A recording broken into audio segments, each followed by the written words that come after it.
You're listening to TFM. Want to join in the conversation and share your thoughts on this episode? Join the Babel Conference, our listeners' discussion group on Facebook. Just type BABEL into the Facebook search field, and we'll look forward to seeing you there.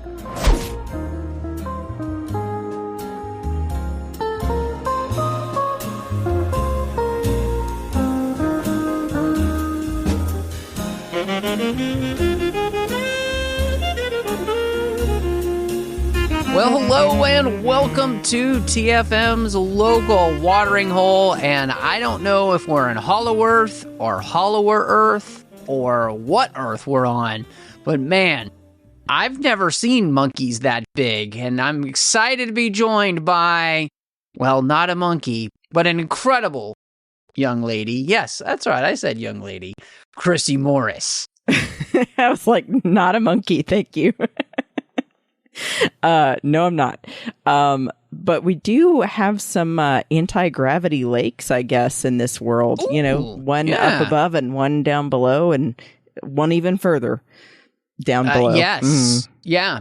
It's crazy to think that, Hollow Earth is hollower than we thought. Yep. So I'm kind of actually worried about the Earth at this point. A little bit, like how hollow is it? And right, like eventually, if you keep going, it's just a hole. Yeah, I'm anyway. But we'd love for you to check us out wherever you are on social media. So if you're on X or Twitter or whatever they call it, you can find us at the 602 Club. We're on Instagram at the 602 Club TFM. Of course, the entire network over at Trek.fm online. You can also find us on Facebook at facebook.com/TrekFM. There's the listeners only discussion group as well called the Babel Conference. You can join there on Facebook.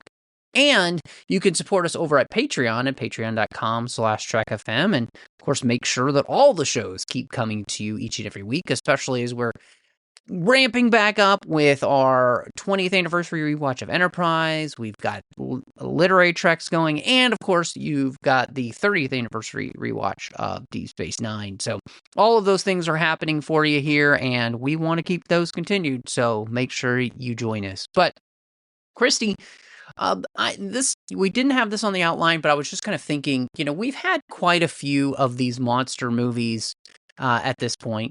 There was a show, I don't know if you saw it all, called Monarch on Apple TV, and that had happened.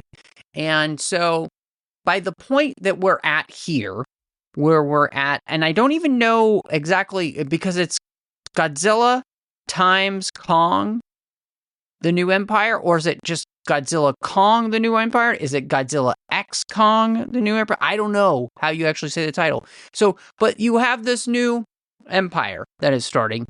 And so were you excited that we were going back to the monster universe, or did you feel like, Godzilla versus Kong had kind of done everything by that point? Or how are you kind of feeling coming into this one? So I have an interesting perspective on this, actually, because you may not know, but in addition to being a big Star Wars fan, my husband is a big kaiju movie fan, and we have probably every one of them that's ever come out that's in the original Japanese or was dubbed or, whatever. So I've seen a fair amount of the movies out there that these came from. So I actually found that really helpful in then knowing what to expect some from these new versions. And I was excited about this one because I think Godzilla versus Kong was fun, and, definitely it's a very specific genre of movies where it's really just a mixture of the end times and monster movie, and it's really just bang 'em up action from beginning to end. Mm-hmm. So you kind of know what you're getting into. Mm-hmm. But if you appreciate kaiju movies and you can have an interest in where they're going with this, and that it might be apples to oranges compared with what came before, I think it's interesting. I was excited. My interest was piqued to see Godzilla and Kong in a movie together again in a new version. And I love the sound that Godzilla makes when he powers up. So yeah, Yeah, that is a great sound. You know, it's interesting coming into this one for me because they they did that Monarch show. And I honestly have not been able to finish that Monarch show because it's been slow. It's been so ridiculously slow that I've just kind of lost interest in it. And it felt like one of those shows where it was, we could have done this in like 4 episodes instead of like 10 or something that it is. And then on top of that, we had Godzilla -1 that came out. And honestly, that's possibly the best Godzilla movie I've ever seen. It was just so good and so well done. And so I think a part of me was a little bit, I don't know if trepidatious is the word, but I just came into this one kind of flat.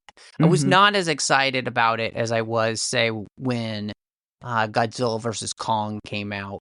And I didn't quite know what to expect because I did kind of feel like Godzilla versus Kong to me was kind of the highlight was kind of like as far as you could almost take it with these two characters. And like, I wasn't quite sure what else you do at this point. And so, yeah, I just came in a little bit more on the flat side than I would have expected. And I think it just had to do with, and I don't know if it's like fatigue or whatever with this, but I just didn't find myself like on the edge of my seat for it, kind of the way I was for Godzilla versus Kong, where I think the trailers had really done a great job of selling me that over-the-top ridiculousness of it, and I was ready for it. And, I don't know, maybe it just was Godzilla -1 had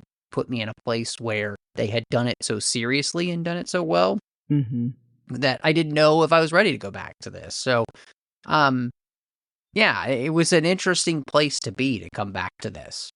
And I mean, for sure, I agree. Godzilla -1 was incredible, and you're actually the one that recommended it to me.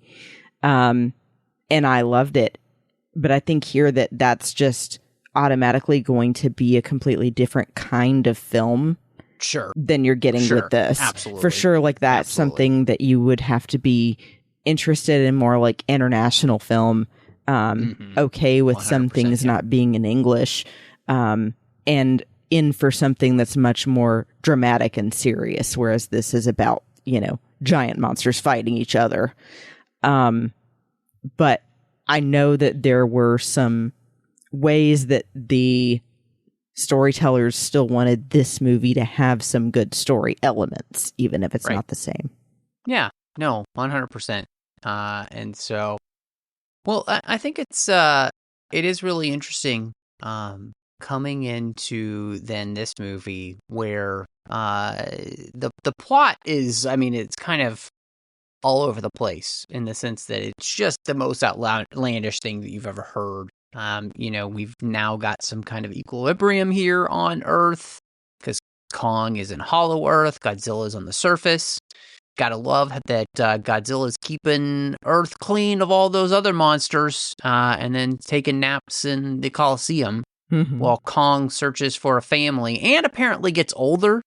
Like, he's gotten old in this one, he's got toothaches, his face got looks gray a little hair. more wrinkly. Yeah. Yeah. I mean, he basically just feels like, it feels like Riggs and Murtaugh, almost. And so Kong is Murtaugh. He's just getting too old for this. And and then, of course, we find a hollower Earth where an evil ape has been banished down there, and he's got his Ice-Zilla that he controls, and he wants to take over the top side. And can't forget about Gia, who's Irene's ward from Skull Island, and she's sensing signals coming from Hollow Earth that are telling us something. If that doesn't sound insane enough to you, well, that's really just the start of it all. But I did want to ask you, just kind of about the idea of the plot of this one, because it is one of the dumbest things I've ever seen, plot-wise. Like, it just, nobody stops to ask any kind of questions. And in all honesty, you don't come into these movies expecting a good plot. But this one just seemed like they threw pretty much everything and the kitchen sink into this movie. And it didn't really matter whether or not it all completely made sense in any way, shape, or form. It was just like, oh, that's cool, let's do that. Mm-hmm. Well, and I would defend it in the sense that if you've seen any of the original kaiju movies that have Ghidorah, Baby Godzilla, Baragon, all of these other kaiju and Mothra and all of them, they follow this similar formula. Mm-hmm. So if you ever see those, then you watch this, you'll go, oh, okay, they were inspired by those. So then it kind of makes more sense. It's like its own thing. But I could see how if this is the first monster movie you see, you're going, maybe things have all been thrown together a little too wildly. Yeah. So I understand where you're coming from. And I don't, look, I'm not complaining about this because I've watched all of these movies, right? Mm-hmm. I do think that when I think back to, the Godzilla movie that Gareth Edwards did, I was think that Shin? There was with, he did, it had Bryan Cranston in it, and Aaron Taylor Johnson, I believe, was in it as well. And, that was a movie that, took itself relatively pretty seriously, and it was not crazy in that sense. That it seemed to be playing by a certain set of rules, and it wasn't trying to go nuts, Mm-hmm. and so, but I think we have progressively, obviously, gotten to the place where the crazier, the better. And I think one of the things about this one, to me, where it's the Godzilla versus Kong, this movie is just the reverse of that, because, in that movie, we end up at the end fighting Godzilla's alter ego, Mm-hmm. in Mechagodzilla. Mm-hmm. And in this movie, we're fighting Kong's, alter ego. And,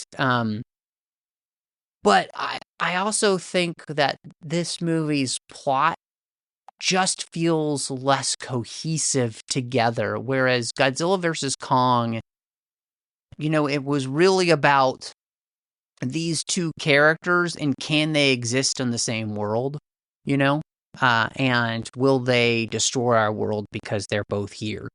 And this one just is so much about, like, we're finding a hollower Earth. I keep saying that, but it just seems so crazy. Yeah, it's already hollow and then it goes deeper. Yeah, exactly. Yeah. And that there was this evil ape, and now it's connected to this tribe that's still there, that was also connected to the Skull Island tribe. And, they have, they can control gravity, which is crazy. And so, yeah, I think that's the part with the plot, is that it feels a little bit overdone. Like we're trying to do too many things in the movie. That's what I was and that's where I think it kind of loses me a little bit. I don't know if you feel that way at all. Yeah, I it sucks because I do like that they're trying to tie more things together. I love them bringing back Skull Island being relevant here, because that was my favorite recent movie. But also I think that you may have needed to wait till a next film or something to do as much as you do here with the iwi being rediscovered. And trying to add that, as well as discovering another Hollow Earth, this other ape tribe, and Godzilla and Kong for the first time trying to work together. I think it is a lot of things trying to be jammed into one movie. Mm-hmm. Yeah. Yeah. And I mean, thinking specifically, like with the new world that we encounter, right? This civilization that is apparently older than any other civilization, that's connected with the civilization that we met on Kong Skull Island, and now is, extinct all but Gia. I love that kind of idea, right? Like I love playing with that. I think it's really interesting. And especially since in creating this new world, what we had was a world that was able to live in harmony with the higher powers that existed, like a Godzilla or a Kong, and they, helped fight the battles that humanity couldn't do, so again, there's this harmony with something that it's completely uncontrollable by them, right? Mm-hmm. And that they have a good relationship with, and of course now we in the modern world have ruined that, and we don't have that higher relationship, and yet we long for some sort of being of immense power and greatness to be able to solve our problems that we can't. It's very meta in that sense. Like, I love the creation of this new world.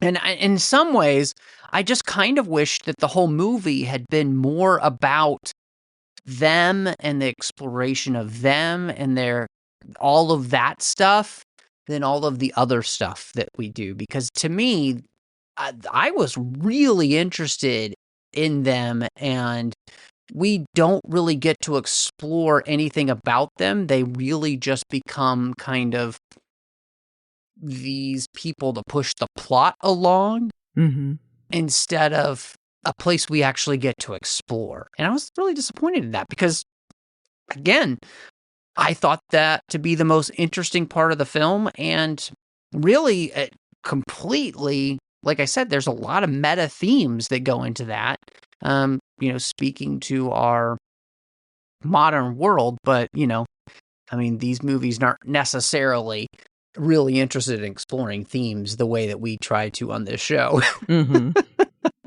But, I mean, I think, for example, you could have cut having Baby Kong, or the character's name Suko, and had more time with the Iwi tribe. And less point. time on that really just felt like the comic relief. Did you feel the same? Yes, in some ways I completely do. I think you mentioning the idea of we found this hollower Earth, this new world, or this old new world, where the Iwi tribe exists and has existed for who knows how long. And their connection then to the rest of the larger story is the whole idea of this sense of trying to find where you belong in your family. And of course, that's the larger theme that they play into with Gia and Kong, right? Kong thought he was the last of his kind, and Gia thought she was the last of her kind. And the question then becomes about, where is it that I belong? And can I belong in a place where there's nobody else like me? And the beauty of the story, I think, especially on the Gia side, right, is that it's not about the fact that, her and Eileen are the same race. They're not, right? But it's more about the fact that it basically celebrates the beauty of adoption in this movie. Right. And I really did like that for that story. And again, they play that part in the story where it's like they are an avatar for an idea, but they don't really get explored themselves because they're really just there to kind of put the wedge, quote unquote, between Gia and Eileen. And whether or not, Gia would want to stay with them because they're quote unquote her people.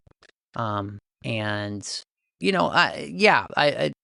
I at least really enjoy the fact that we're also doing that thematic element of trying to find your people and, trying to find your family and saying that, hey, yeah, adoption is a valid form of family, and it's just as important family-wise as people that look like you. Mm-hmm.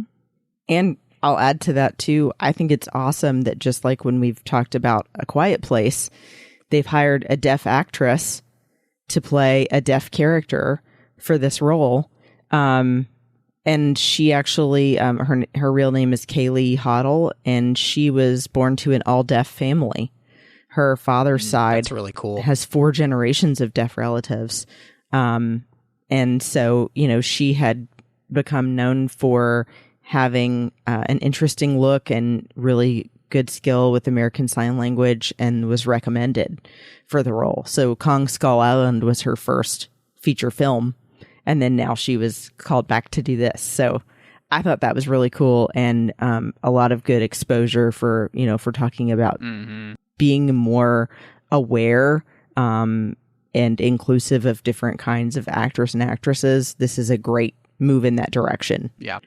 And she's great in the role. I think she does an excellent job, especially for the fact that for all of her, acting life here, she's been playing against so many things that don't even exist on screen, and she helps bring them to life with her portrayal. I think that's fantastic. So, in many ways, I would say that's akin to the way in which, Mark Hamill makes you believe that Yoda exists, and without that, it just doesn't work. That movie would not work without Mark Hamill helping bring that to life. Yeah. And so, I think she's fantastic. Yeah. And I agree as well with them highlighting how adoption can be such a meaningful thing. And it doesn't matter if you're blood relatives or not, that people can form a bond and have just as strong of a relationship of a parent and child, whether the child is adopted or not. Exactly. And then they really tie that well with the whole lore behind Mothra of kind of being a savior. So, if you think of, for example, a adoptive parent really building a new life for a child that needs it, then sort of Mothra is doing that for the Iwi tribe. Yeah, that's a great point. Great point. No, I love that. In some ways, all of that stuff plays together, and I think one of the hard parts is that, again, I feel like those are the places where the movie could have really shined. And it just, you're trying to, there's just almost too much that you're trying to do. And, the thematic elements that we've mentioned, I think are just great, and I wish that we actually just got the opportunity, to spend more time with them, and I also think it's a place where, you have Dan Stevens come in to play Trapper, who has this relationship with Eileen.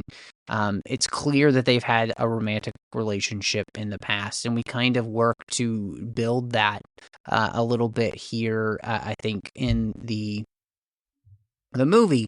But I would say it's another place where we don't actually spend enough time on that relationship and them in general to really build it the way I would have loved to have seen it, because I think he's a good addition. I really liked his portrayal. I thought he was a really fun character. He fits kind of perfectly, I think, with this movie, right? In the silliness of it. He just completely leans into it. He does a great job. He makes you buy it. And I would have loved more on these two characters, what their previous relationship had been like, and allowed them to have more time on screen together, so we could get to the point where, like, you were actually kind of more excited that they seem to have rekindled this romance by the end, and yet I'm just not really excited about it because we just haven't spent enough time about them, and I have been given reason to care about them being together. And that's a little bit, it's just disappointing, honestly. So, because he's great. Yeah. Oh, I was so thrilled. It's funny because at first I almost didn't recognize him. Dan Stevens actually, for me, was most well known as Matthew in Downton Abbey. And so then seeing him here, it's a complete 180 from that character, obviously. Totally different character. Yeah. Totally different character. But he's such a chameleon with this. He really leaned into it and made it fun. The musical cues were so funny. It really gave my husband and I the vibe of like Guardians of the Galaxy sometimes. With the style of music they went with and it being stuff that's not super mainstream. I loved that. And you're right. I would have liked to see more of the history of the two of them together, him and Eileen, and where they possibly are at now with their relationship.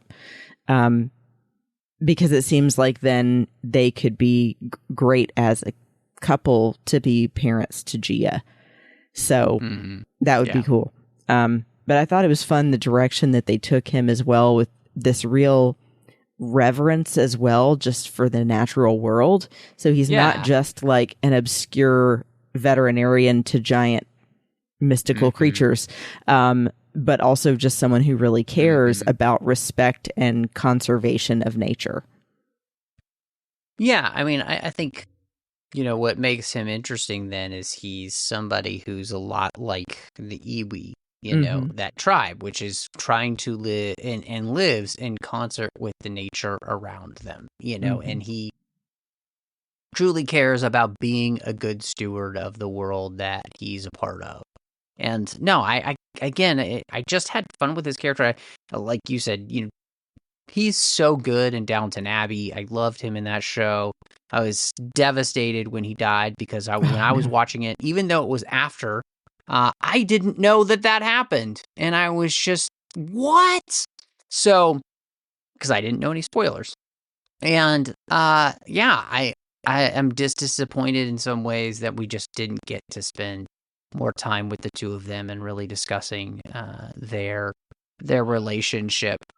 And so now I think I did want to, you mentioned this, and I think it's actually a good topic, which is there are a lot of needle drops here and you said that you liked them in the movie and you thought that they worked.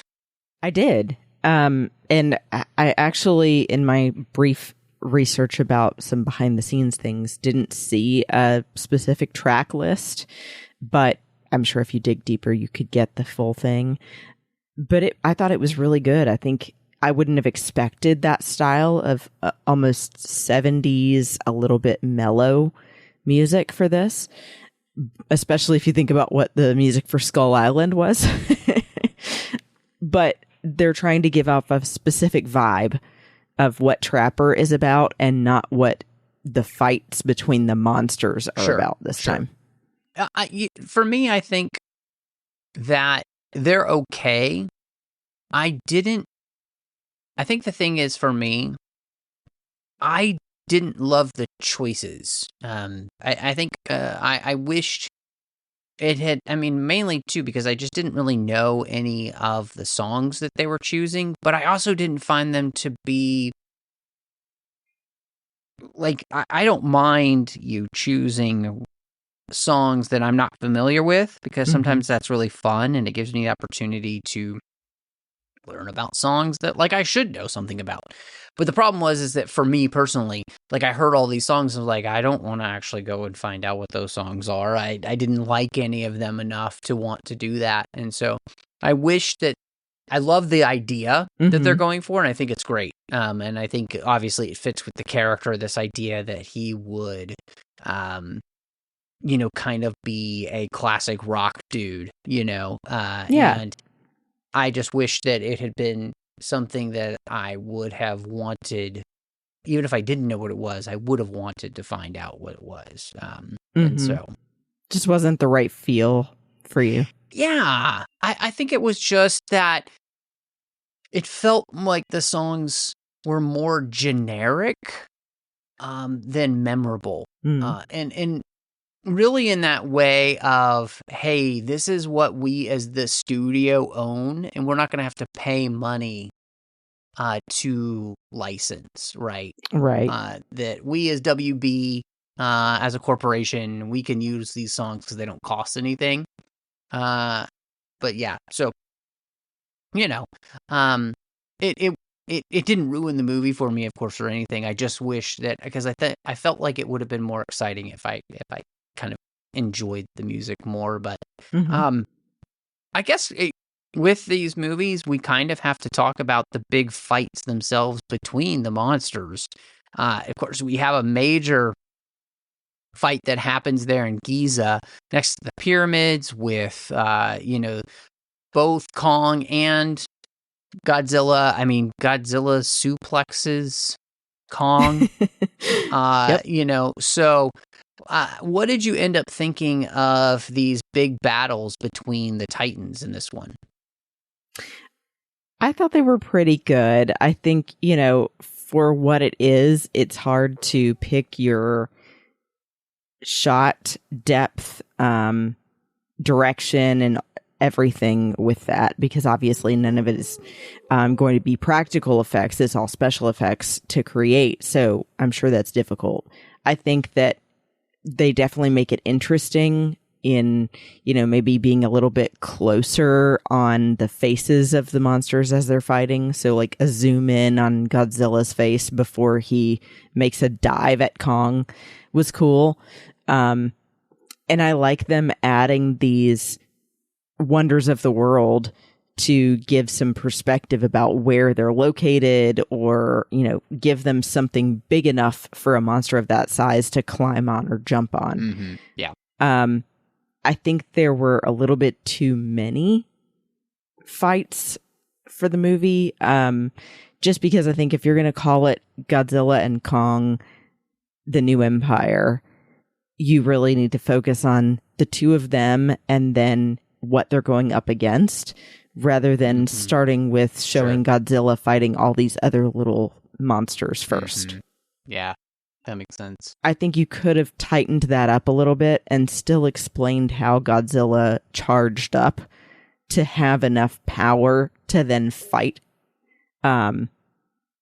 another being of his kind, like the Frost Kaiju.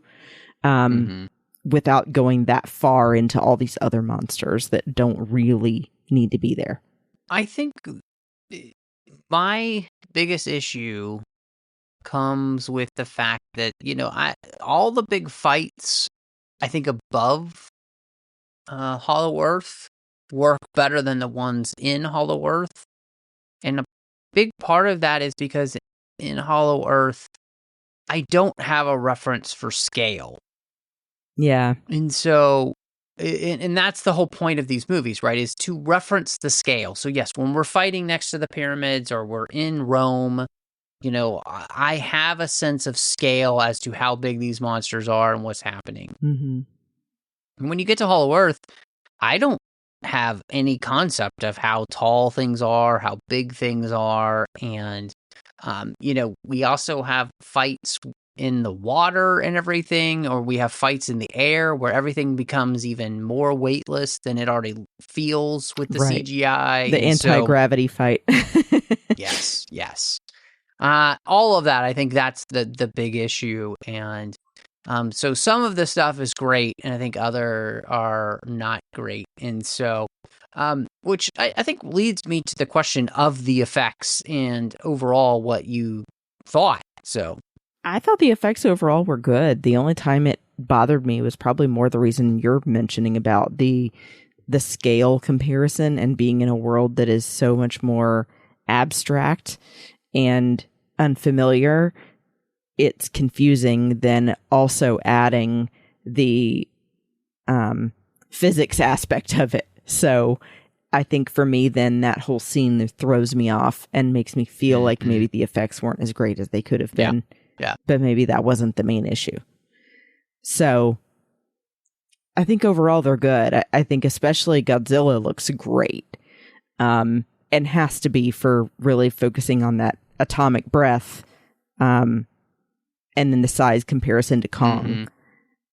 And I guess my favorite fight was Kong trying to drag Godzilla into the portal. Because you're realizing Kong tries to communicate with Godzilla. It doesn't get through. Godzilla attacks him anyway. Finally, Kong is able to punch him down enough to try and just take him in unwillingly. Yeah. I think the CGI is relatively consistent, and it's kind of consistently blasé. You know, there's nothing super exciting about it, and I think that it's so... I think the movie is on purpose incredibly bright. It's all these vibrant colors and all of that, and you know, they're not trying for photorealism in the way that you're doing in the Avatar films. Sure. And I don't go in expecting that. I think it looks fine. I just think the biggest problem becomes when it truly feels so video game-ish at the end with the choice with the fight in the anti-grav, where it takes already weightless characters and makes them feel even more weightless. And so it just kind of feels so silly that I just don't even... I think the problem is that, especially with that last fight, it's not necessarily the effects, although the effects don't help, but I just kind of stopped caring a little bit because it's so over the top. Like, which seems weird when we're talking about a giant dinosaur and a giant monkey beating the snot out of each other repeatedly. But you know what I mean? Like, there's just a point where that, you know, it's almost too much. And so, yeah, I think it is okay. The effects are okay. They're not excellent or great, but they're not something I feel like that's truly taking away anything from the film. Which is, you know, that's good. Good for them. So, one other thing I'll add to do with that as well, just as far as character look goes, and how that ties together with the characters themselves. I did think it was interesting, if you know much about apes and chimps and things like that, that they had this whole situation where the Scar King is very much a dictator over all of the other apes there, and you can tell they are cannibals, and it's kind of a lawless place, and they just all report to him and do whatever he says. That's actually something that happens in real life in chimpanzee communities. When there's a food shortage, they have been known to become cannibals.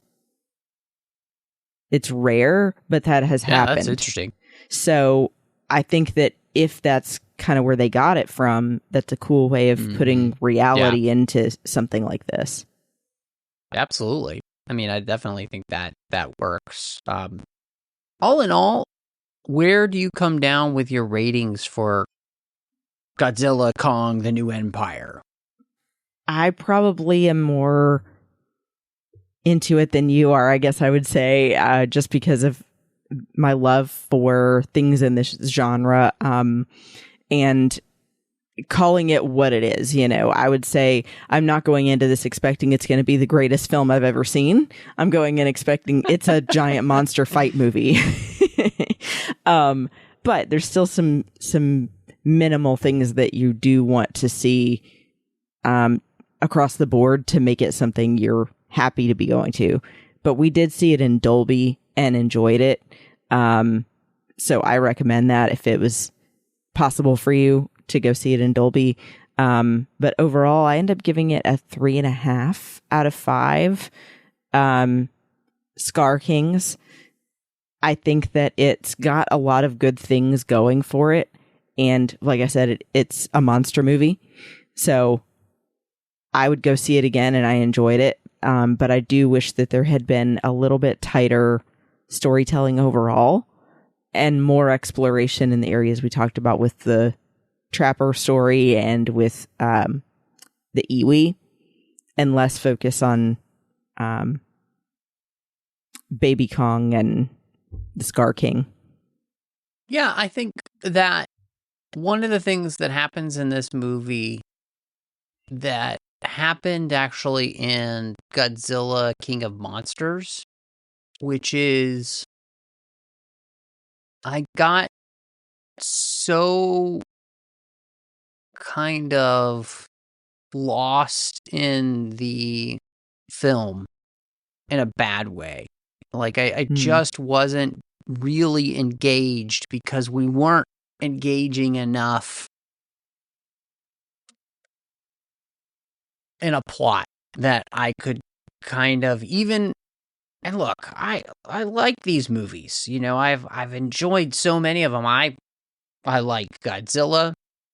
I liked Kong, Skull Island. You know, I liked the Godzilla versus Kong. You can go back to listen to that episode. I liked Godzilla -1. I thought it was fantastic. You know, so I don't dislike these things at all, and I'm not going in expecting anything special or smart or any of that. I think, like Godzilla King of Monsters in this one, the plot is not engaging enough to have me interested, and they didn't focus then on the points of the plot that were actually interesting enough to make me engaged enough to kind of care about all the other stuff. And, you know, after a while, there really is only so much you can watch of two weightless CGI creatures beating the crap out of each other, you know, and I think that's where I kind of came down with this one. So I'd give this 2.5 out of 5 Baby Kong clubs. So it's not terrible, but it's also not great. You know, seeing it in Dolby was fun. The sound and the pictures all fantastic. So, you know, if you're just needing something goofy to go do on a lazy Saturday afternoon, this is not a terrible way to pass the time. But Christy, people wanted to catch up with you and, you know, see what other things you've got going on, where would they find you? You can find me, of course, on Instagram and X, and then also on Letterboxd at BespinBell. And if you'd like to look at a finished podcast that I did with my friends Amanda and Teresa, you can check out Sabers and Spells over on the Skywalking Through Neverland network. And what about you? Well, I am all over social media under the name Matt Rushing02. Of course, here on the network, you can find me outside the 602 Club with the Orb, Warp 5, the Artificial Tango, Saddle Up, and sometimes on Literary Treks these days. You can also find me on the Nerd Party Network with Owl Posts, all about every single chapter of the Harry Potter series, one chapter at a time, and Aggressive Negotiations, talking about Star Wars every week with the great John Mills. But thank you so much for joining us. And y'all come back now, you hear.